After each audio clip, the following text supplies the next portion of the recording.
policial militar que me prendeu com 10 papelotes contendo pó branco. Ele sabe o que é aquele pó branco? Não. Pó royal? Cocaína? E aí? Eu preciso do inquérito para uma situação só, para apurar se esse material é droga.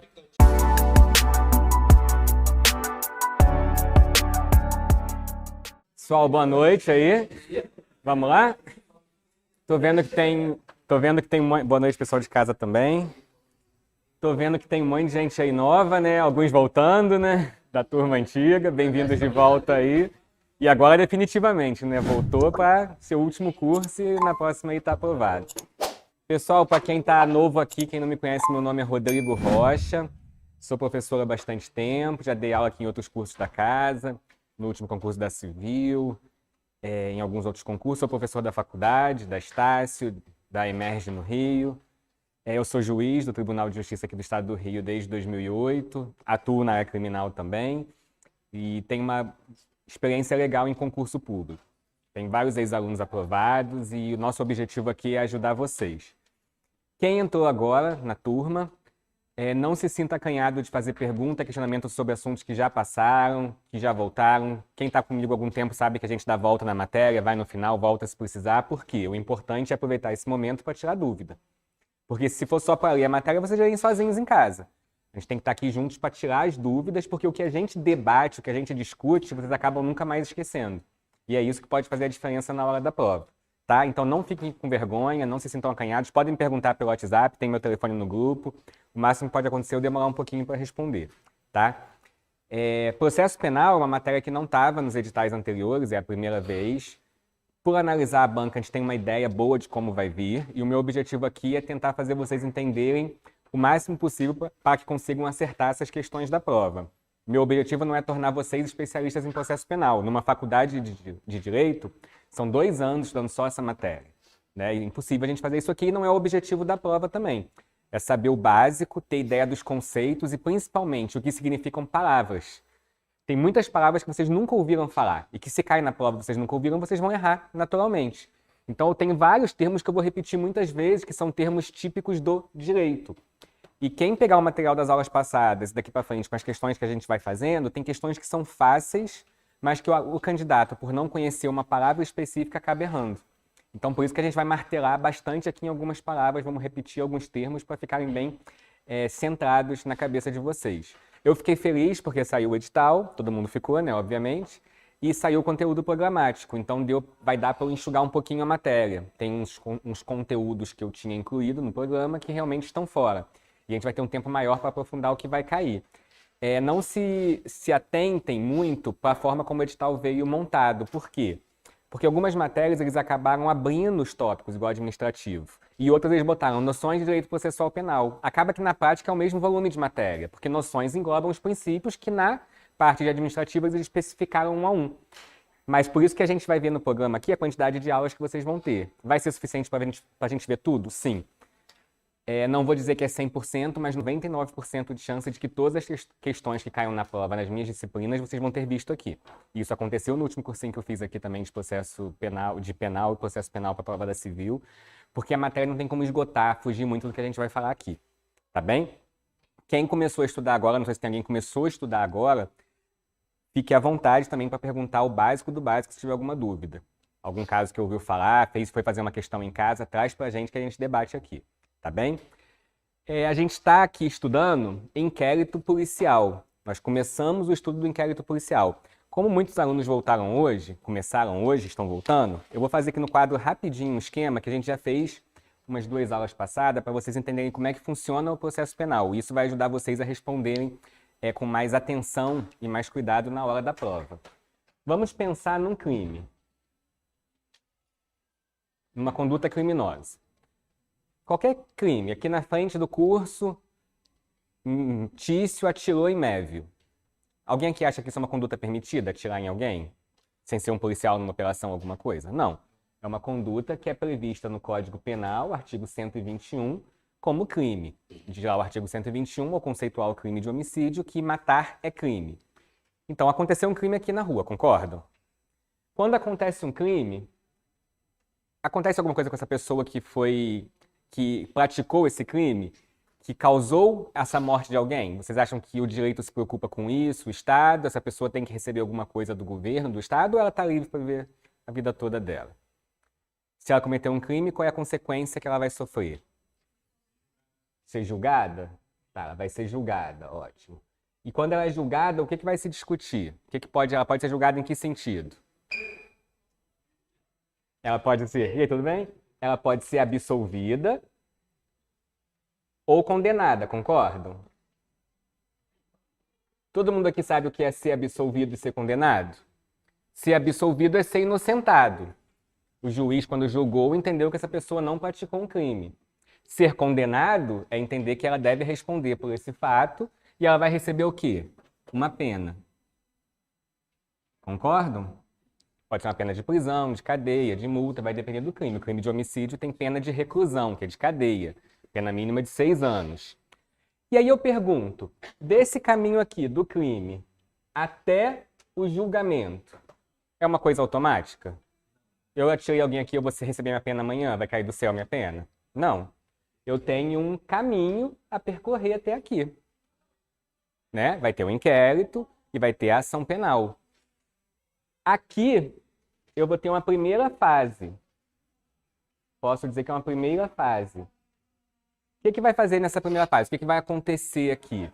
Vai acontecer a investigação. Investigação penal. Via de regra, isso acontece através do inquérito policial, que é o tema que a gente está estudando agora no curso. Depois da investigação, eu vou ter uma segunda fase, que é a fase da ação penal. É a fase do processo penal. Importantíssimo, não podem confundir essas duas fases. Uma coisa é uma coisa, outra coisa é outra coisa. Essa fase aqui, ela acontece aonde? Alguém tem ideia? Na delegacia de polícia. Então, essa primeira fase aqui é na DP, na delegacia. Quem que comanda a delegacia de polícia? Delegado de polícia. Quem que trabalha na delegacia com o delegado? Inspetor, os policiais civis. Posso usar esse termo, não é isso? Aqui eu tenho juiz? Não, o juiz não está na delegacia. Como regra, não. Eu tenho promotor de justiça? Como regra, não. Esse é um âmbito da delegacia, um âmbito anterior à ação penal. Por isso que eu digo que é uma fase administrativa. Não é uma fase judicial. É uma fase administrativa. Então, o inquérito policial é um processo administrativo, não é um processo judicial, um processo penal. A ação penal acontece aonde? No TJ, no Tribunal de Justiça. Quem comanda a ação penal? Juiz, muito bem. Quem que atua aqui, além do juiz? O promotor de justiça, que é o MP, na prova pode vir também como Ministério Público, MP, que ele faz o quê, gente? Ele acusa.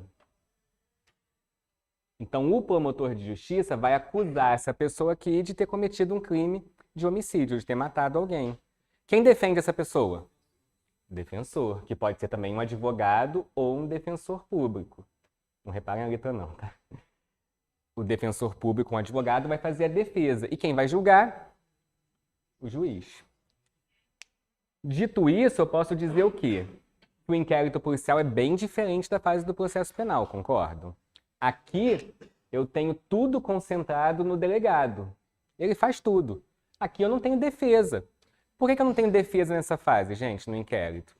Porque o inquérito não causa dano a ninguém. Ninguém vai sofrer uma pena aqui. Só serve para investigar, para apurar, para constatar o que aconteceu. Então, eu não preciso me defender.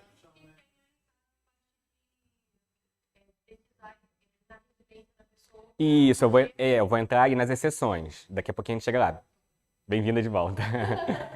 Você falou que na delegacia tem acusação. Na verdade, a gente pode usar esse termo, ouvir falar de acusação, mas a acusação jurídica só acontece na ação penal. Aqui a gente tem um indiciamento, a investigação, a apuração do fato. Apurado o fato, descoberto o que aconteceu, a gente passa para essa segunda fase, onde eu tenho uma separação de funções.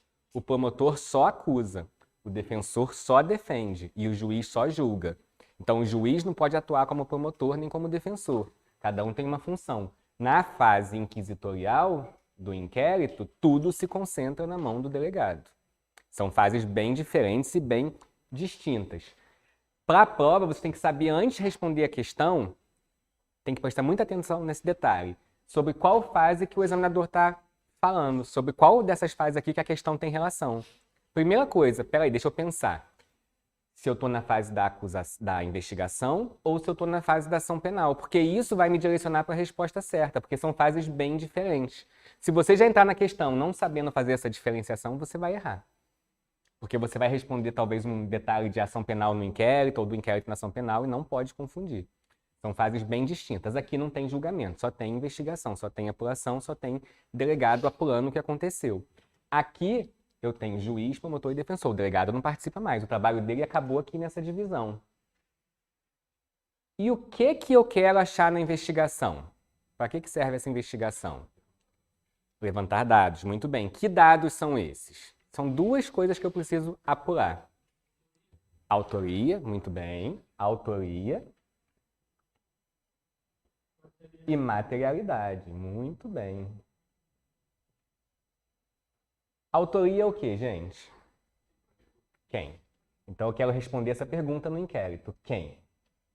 E materialidade? Não é o como, é quase o como. É o que. O que aconteceu? Qual foi o fato? Qual foi o crime? Então o inquérito serve para responder duas perguntas. Quem e o que? Nesse caso aqui, do crime do homicídio, de matar alguém. Quem é o autor do crime? Quem atirou, né? E a materialidade é se houve a morte. Se tem um corpo. Se uma pessoa que ela viva passou ao estado de morta. É o que eu preciso responder. O inquérito serve para apurar isso. Se eu tenho dúvidas sobre se essa situação aconteceu, eu preciso do inquérito. Como regra geral, é o único caminho para a investigação. Agora, se eu já tenho isso, eu posso ir direto para a ação penal? Posso. Porque eu não preciso fazer um inquérito para descobrir uma coisa que eu já sei. Então, o inquérito é obrigatório? Sim, quando eu precisar responder essas perguntas. Mas se eu já tiver essas respostas, eu não preciso.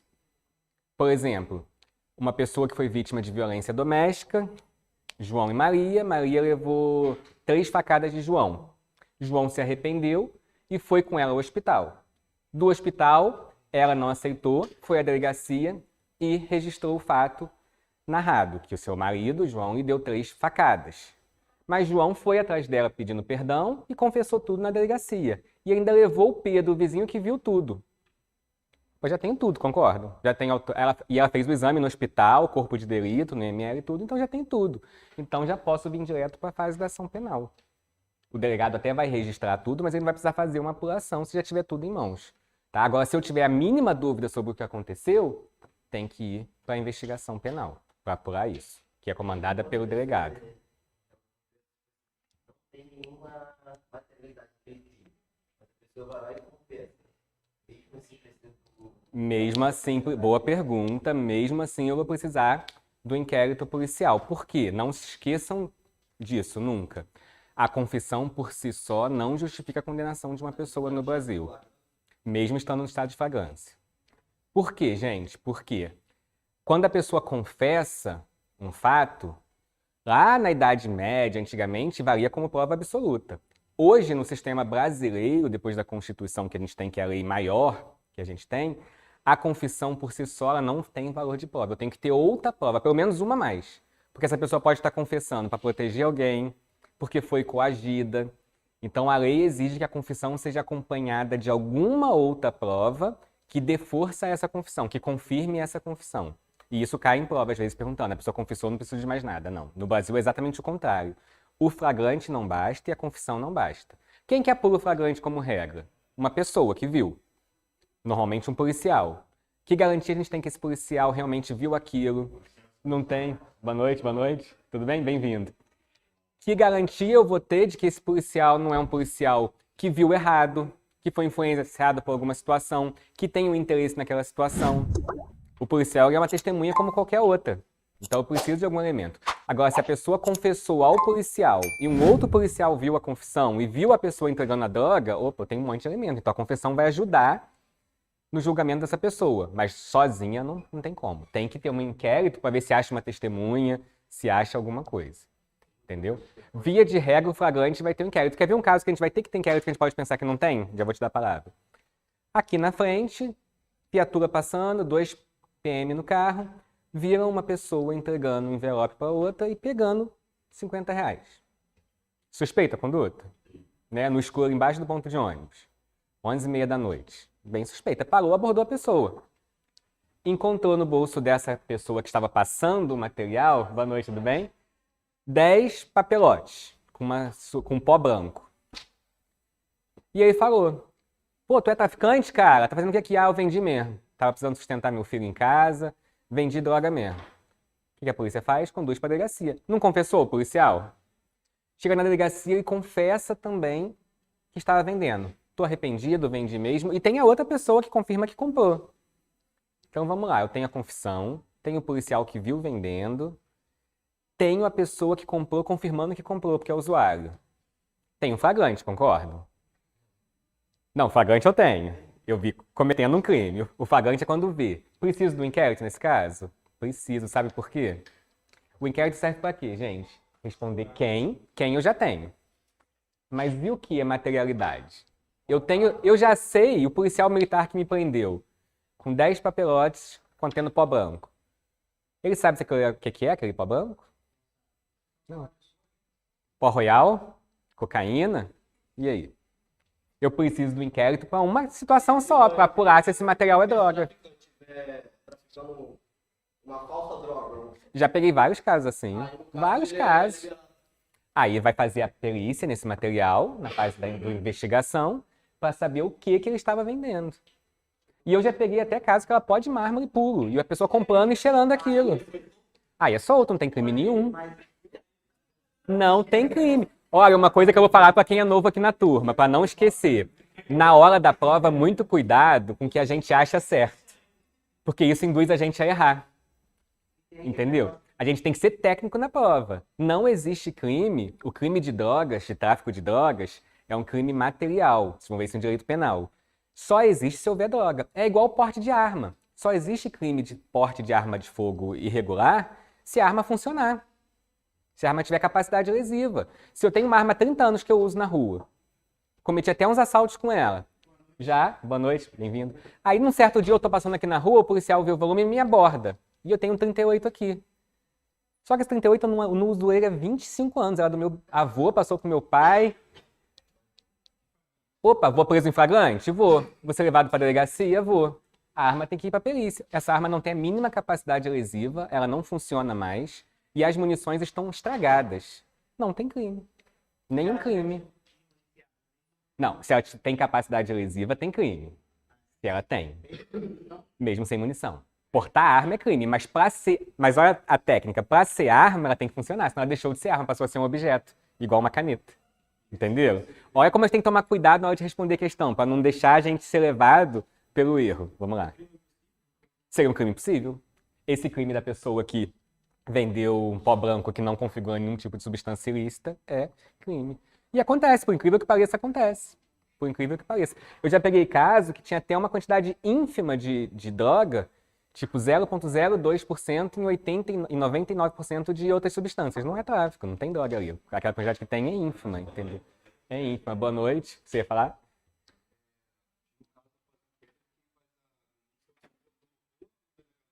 Não, então o delegado não... Ah, outra boa pergunta. Estamos fazendo um resumo hoje da matéria para quem chegou hoje, tá? Pergunta aqui. Feita a investigação, descobriu autoria e materialidade. Então esse caso vai passar para o estado juiz, vai ter uma ação penal. O delegado não pode denunciar, só quem denuncia é o Ministério Público, o promotor. Denúncia é um nome formal do documento que o promotor manda para o juiz denunciando essa pessoa. A gente fala assim, fulano de tal foi na delegacia e denunciou. É uma denúncia verbal, é uma coisa que não é formalizada. Quando a prova falar em denúncia, É o ato do promotor levando o caso ao juiz. E o delegado não leva. Só o promotor. O delegado passa essa conclusão que ele obteve, ele faz um relatório e manda para o promotor. E aí o promotor vai avaliar se realmente está certa essa investigação ou se não está. E se tiver certa, vai mandar para o juiz. Olha como é difícil. Por isso que as penas, né, demoram para ser alcançadas. Eu tenho que passar todas essas fases para chegar a um julgamento. Entendeu? E aí é interessante a gente falar que quando a gente é técnico na essência, a gente começa a entender porque que a gente escuta falar no dia a dia. Pô, fulano de tal é traficante, foi preso e foi solto. A gente não sabe o contexto. A pessoa pode ser um traficante super conhecido, procurado, mas foi pego hoje aqui sem droga. Tem tráfico sem droga? Não tem. Tem. Jogou no vaso? Não tem tráfico. Comeu a droga. O policial fala na frente do juiz, eu vi ele comendo a droga. O juiz vai falar, mas cadê a droga? Não tem tráfico. Porque o tráfico tem que ter droga. Por isso que tem muito tráfico perto de rio, de ponte, porque joga. Eu já tive caso de um policial pular para tentar pegar droga. Mais de um até. Mais de um. Porque o policial fica com raiva. Vê o cara todo dia vendendo a droga ali na beira da ponte. Um dia. O que mais tem é busca e apreensão dentro de casa, que a gente tem a pessoa, o policial tá na porta, batendo e já tá a descarga lá. Acionada. Aí, às vezes, no processo vem foto da privada com uma cola azul, porque às vezes a droga reais, tudo, mas... E aí, respondendo a pergunta da colega e a sua... Então, vamos lá. Respondendo a pergunta da colega e a sua, então. Pode o policial entrar na casa da pessoa se houver a notícia, a denúncia da prática de um crime? Não. Só se tiver flagrante delito. A questão é que esse flagrante ele tem que ter visto do lado de fora. Não é ele pensar que tem um flagrante lá dentro. Viu pela janela, viu pelo muro. Do que ele está fazendo, porque ele tem que entrar e ver o flagrante acontecendo. Se ele tem a mínima dúvida, ele não pode entrar. Porque se ele entrar e não tiver flagrante, ele vai estar ferrado depois. Ele vai responder até criminalmente por invasão de domicílio. E aí como que entra? Com mandado de busca e apreensão. Por exemplo, o policial sabe que naquela casa ali chegou uma carga de droga enorme, monitorou, viu as pessoas entrando e saindo, ele tem que pedir um mandado de busca e apreensão para entrar. E o mandado de busca e apreensão é na fase da investigação, concordam? Porque a gente está querendo saber se tem um tráfico. Mas quem que pode assinar o mandado de busca e apreensão? Só o juiz. Mas, professor, você falou que o juiz atua só nessa fase aqui, não atua nessa. E aí? E aí a gente vai cair numa outra pegadinha de prova. A regra geral é o que eu falei com vocês até agora. Mas tem exceções em que o juiz vai ter que atuar aqui. Que agora vai ser o juiz de garantia. Não temos juiz de garantia ainda. A gente vai falar disso durante o curso com mais calma.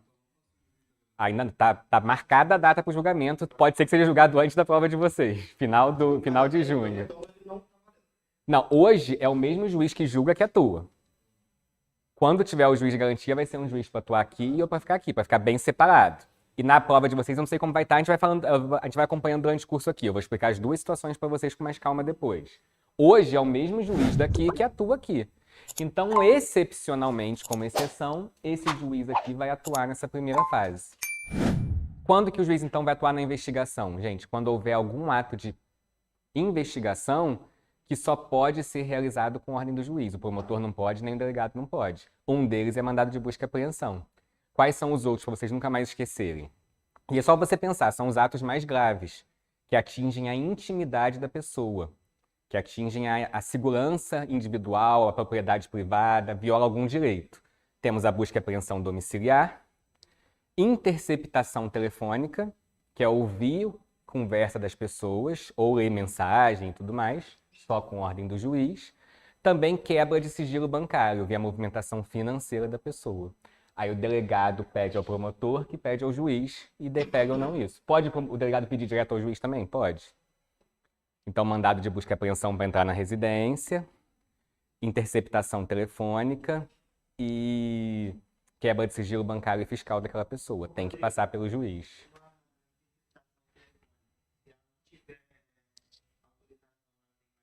Não, não tem validade. É. Toda prova que precisa da ordem do juiz e não tem o juiz decretando, ela é ilícita, ela é nula, ela não tem efeito, ela não pode ser usada para condenar esse réu.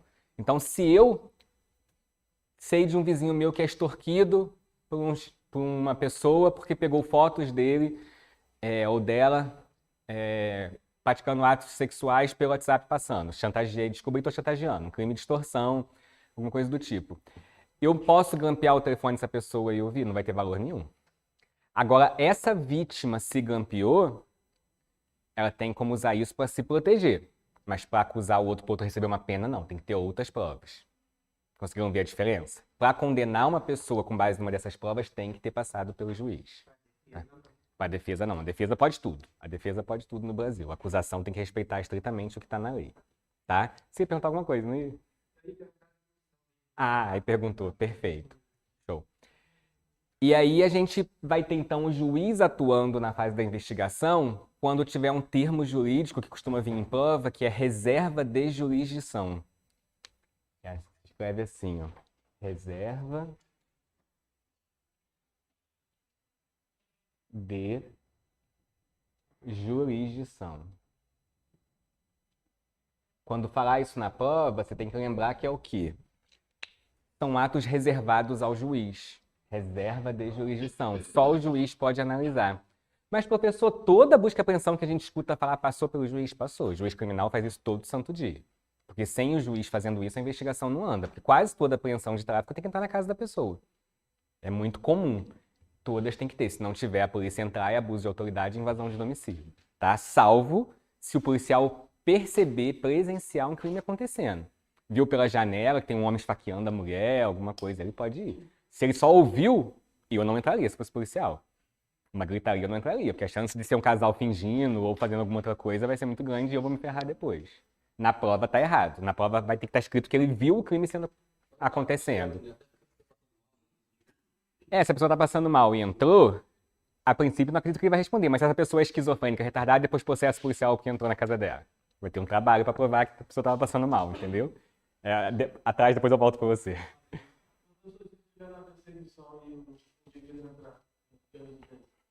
Então, em perseguição, você presenciou um crime, teve um flagrante delito, você presenciou e está perseguindo aquela pessoa. Então, você pode prender. Então, vamos construir o raciocínio aqui para vocês não errarem mais. Não, se a pessoa falou que foi roubada, você não viu o flagrante. Agora, se você entender que houve um flagrante, porque a pessoa está correndo lá ainda, tudo, você tem que ter essa continuidade. Mas, não, você vai atrás. Agora, vamos pensar num caso mais grave. Você, policial... Vamos pensar em duas situações. Na prova pode cair assim. Você, policial, viu a pessoa armada, roubando alguém e correndo. Aí você correu, perseguiu a pessoa. A pessoa entrou numa casa e fechou a porta. Ela está em flagrante? Tá, de crime de resistência, de crime de desobediência à ordem do policial que mandou ela parar. Então concorda que tem um flagrante bem delineado?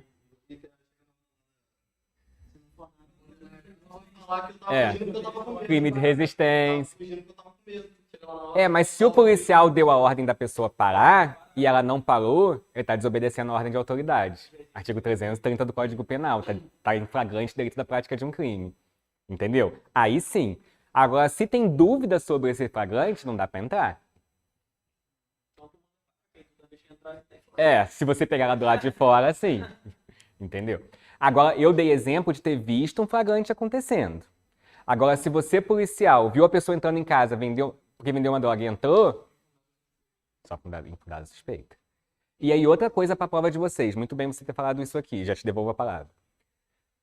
Busca e apreensão que eu estou falando é dentro da residência da pessoa. Agora, se na prova de vocês cair busca pessoal ou busca no carro da pessoa, caiu na prova de vocês questionando um caso como esse. O policial viu a pessoa, decidiu abordá-la e revistá-la. Pode? Para a prova de vocês, não pode. Só pode se tiver fundada a suspeita. Isso que a gente vê acontecendo todo dia não pode na prova. Se vocês botarem que pode, vocês vão errar. Tá? Tem que ter uma fundada suspeita. Não é porque a pessoa tem um tipo que para o policial é típico de quem faz um crime, a comunidade é assim, tem que ter visto a pessoa fazer alguma coisa. Senão, se essa pessoa depois provar que não havia fundada suspeita, é abuso de autoridade do policial. Vai responder, diga. Então, a questão qual é? Mesmo assim não está sendo anulada a prisão por causa disso? A questão é, o policial não consegue provar que havia fundada suspeita. Você tem que ter a câmera, tem que ter testemunha. Cabe ao policial provar que abordou porque tinha fundada suspeita. Mesmo que não basta ele dizer que tinha. É complicado, é complicado. Então, mas... Então... Atividade suspeita, abordou. Então, mas aí, para a prova de vocês, se vier assim, estava infundada a suspeita, pode abordar? Pode. Se a questão falar que estava, ela está afirmando que estava. Agora, se a questão trouxer uma historinha, criar um contexto, você tem que ler e ver se está usando termos genéricos ou concretos. O policial tinha fundado a suspeita porque o local era típico de tráfico de drogas. Isso não é fundada a suspeita, é suposição. Entendeu?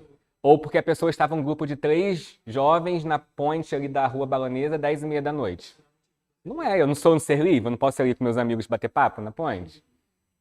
Em tese, né? Então, a fundada suspeita tem que ser realmente fundada. Esse fundada não está na lei à toa. Tem que ser uma coisa que o policial tenha como justificar. E aí a gente está mudando essa cultura no Brasil, porque o que acontece? Abuso de autoridade. E o que acontece? A gente tem uma cultura policial no Brasil que é muito vinculada a valores, né? E a questão de descumprir essa norma da fundada suspeita gera prejuízo a determinadas pessoas, enquanto outras nunca sofrem isso. Entendeu? Eu uso barba desde 16, 17 anos, sempre usei. Mesmo quando não era moda ainda, a moda é mais recente, tudo. E sempre que eu tava passando numa polícia, eu era abordado. Sempre. E meus amigos que tinham muito mais cara de marginal do que eu tinha, não tinham barba, nunca eram revistados. Uma vez indo para Rio das Ostras, eu fui revistado 2 vezes daqui até lá. Revistado mesmo, entendeu? E eu era o mais certinho do grupo. E era porque eu tinha barba. Porque naquela época, o fato de ter barba, que hoje em dia não é mais causa de fundada suspeita, só por isso justificava a fundada suspeita de que é. Porque ninguém usava barba. Quando eu era novinho, ninguém usava barba. Ninguém usava. E eu sempre usei. Não. É, você agora aí.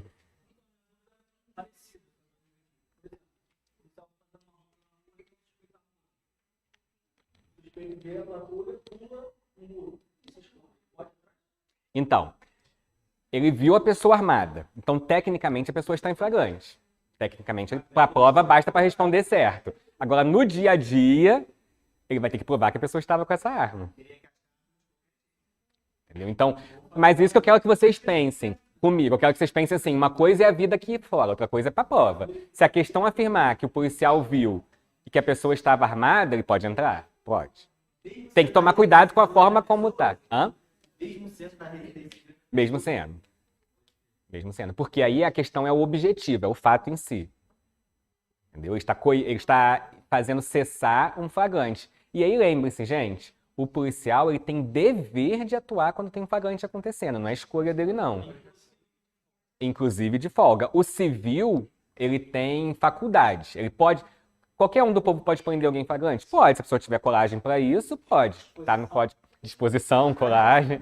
Agora, se a pessoa, o policial militar, ele é obrigado a atuar se ele perceber a prática de um crime, tá? E aí, se ele viu uma pessoa pulando armada, ele tem que, se der pra pular atrás, igual a gente vê em filme, pula ninja, né? Pula muro, pula casa, sobe no telhado, faz aquilo tudo. Se quebra todo para prender a pessoa, tá? Então, temos a reserva de jurisdição, que é quando o juiz vai atuar nessa fase. Só o juiz, tá, gente? Reserva de jurisdição é só o juiz que pode. Não tem promotor, não tem delegado. Cansam de botar na prova. O delegado decretou interceptação. E eles montam a questão para induzir vocês a erro. E aí eu vou fazer um parênteses aqui. Tem que fazer questão para a prova. O melhor jeito de estudar é fazendo questão. Tem um monte de aplicativo na internet, questão, o curso vai fornecer, está fornecendo aqui no material. Porque a gente só aprende fazendo questão. Quem não faz questão na hora da prova se embola todo, porque a gente não consegue pensar, desenvolver o raciocínio jurídico. Então tem que estudar a questão, fazer questão 1000 vezes para não errar, porque a questão te induz a erro. A questão bota um caso lá de 6 linhas, 7 linhas contando que fulano de tal estava traficando, o delegado ficou sabendo disso, resolveu fazer uma grande apuração, juntou os policiais da sua delegacia, começou a monitorar, decretou interceptação telefônica. Pode, olha o erro aqui, uma palavrinha. Estou falando do delegado decretou interceptação. O delegado pode? Não. Errei a questão, menos uma. Por causa disso, eu não vou ser chamado hoje na polícia, vou ser chamado daqui a 3 anos. Por causa de uma questão. Entendeu a diferença? E aí, gostou dessa aula? Então faz o seguinte, deixa o seu like, inscreva-se no nosso canal, ative o sininho para não perder nenhum conteúdo nosso. Também, se quiser, deixa aquele comentário, alguma dúvida que a gente está acompanhando tudo bem de pertinho. E tem mais conteúdo ainda. A aula 2 tá aqui, olha. É só você clicar em algum lugar dessa tela e acompanhar o nosso próximo conteúdo.